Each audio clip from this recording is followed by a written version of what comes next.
界又个传出丑闻，新北市桃园顶管区有警察涉嫌甲大办业者斗空，甲吊扣车牌的处分改做吊销车牌，互车主罚单了，就当去验车哦，就当领牌上路。检方侦办一档外，今仔起诉有22个警察涉案。也毋过，其实伫今年4月，交通部已经修法，未来特别有即款通旁通两路。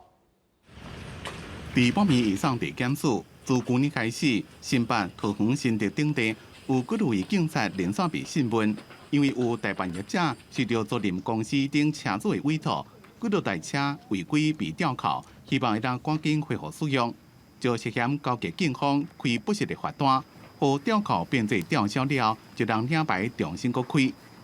检方伫16日侦查终结，依照贪污等罪嫌起诉包括22位警察、15位大办业者，一个大检厂的员工。依照贪污治罪条例的违背职务收贿罪、图利罪、伪造文书罪，然后起诉总计40名这个被告。警察开假红单有4种情形，包括无挂车牌违规、停车了超工拆车牌。做不实的处理，车主无实际开车到现场，也个大办业者用简讯传车籍的资料给警察，直接开单，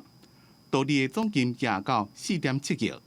伫警界团做重大风纪案，警察两法律的漏空，一边伫咧掠绩效，一边伫咧收回扣。像惊讲这种情形搁出现，交通部也提出方法。立法院也在今年的4月14号3读通过了《道路交通管理处罚条例》第66条的修正草案，明定必须要把前面的吊扣牌照的处分执行完之后呢，才能够重新来办理领照，杜绝这样子的一个漏洞。